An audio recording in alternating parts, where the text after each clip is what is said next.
নমস্কার বন্ধুরা, আমি চন্দ্রিমা। আমার চ্যানেলের একটি নতুন ভিডিওতে সবাইকে অনেক অনেক স্বাগত জানাই। আজ হলো পৌষ সংক্রান্তি, আর পৌষ সংক্রান্তি মানে হচ্ছে প্রতিটি বাঙালির ঘরে ঘরে পিঠে পুলির উৎসব। কার বাড়ি কী কী পিঠে হয়েছিল অবশ্যই একবার কমেন্ট বক্সে জানাবে, আর কারোর কাছে যদি ফটো থেকে থাকে তো অবশ্যই একটা ফটো কমেন্ট বক্সে দিয়ে যাবেন।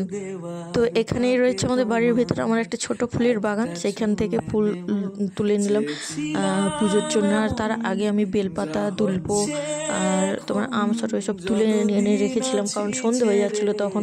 দুপুরবেলা রান্না বান্না করে নিয়ে তারপর বিকেলবেলা এইসব পুজোর জোগাড় করছিলাম। আর আমার না এইরকম বেশ গাছ ভর্তি ফুল হয়ে থাকবে, প্রতিদিন তুলবো, তুলে ফ্রেশ ফুল ঠাকুরকে দেবো, আমার তো এইরকম বেশ ভালো লাগে।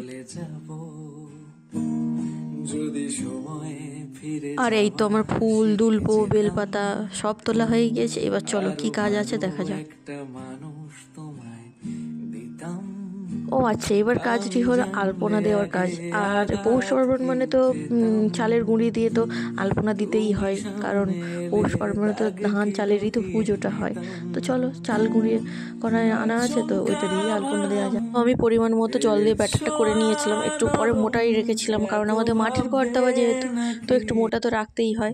তারপর আমি ঠাকুর ঘরে চলে এলাম, এসে এই আলপনা দিয়ে নিলাম। আচ্ছা, প্রথমে ঠাকুর ঘরে আলপনা দেওয়ার পরই ঘরে বাকুলে তুলসী তলায় পটে আলপনা দেওয়া হয়ে গিয়েছে। আর এই যে পটের আলপনাটা, এবার চলো মা কি পিঠে করছে এবার রান্নাঘরে গিয়ে দেখা যাক। এটা পৌষ খোলা জ্বালতে হয়, তো সেই জন্য জ্বালা হয়েছিল। আমাদের বাড়িতে তেমন একটা পিঠে হয় না, কারণ আমরা পিঠে সেরকম একটা কেউ পছন্দ করি না। তো নিয়ম রক্ষার জন্য যেটুকুনি করার দরকার সেটুকুনি হয়েছিল।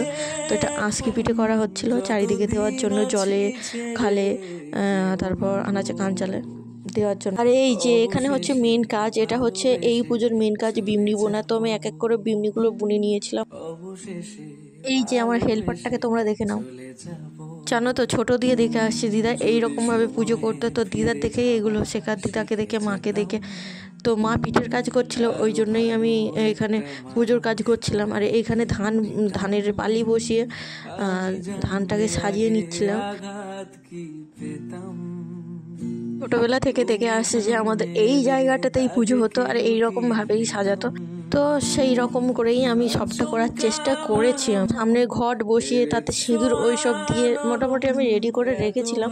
তো এই প্রসঙ্গে একটা কথা আমার মনে পড়লো, তো চলো তোমাদের সাথে সেটাই শেয়ার করি। তো সেদিন সন্ধেবেলা জোগাড় করে রেখে দিয়েছিলাম। আর আমাদের চত্বরটার দিকে সবার লাস্টে পুজো হয়, তো সেহেতু জোগাড় করা ছিল। এইবার বামুনে আসলে ডালাটা ধরে দেওয়া হবে, এইরকম একটা ব্যাপার।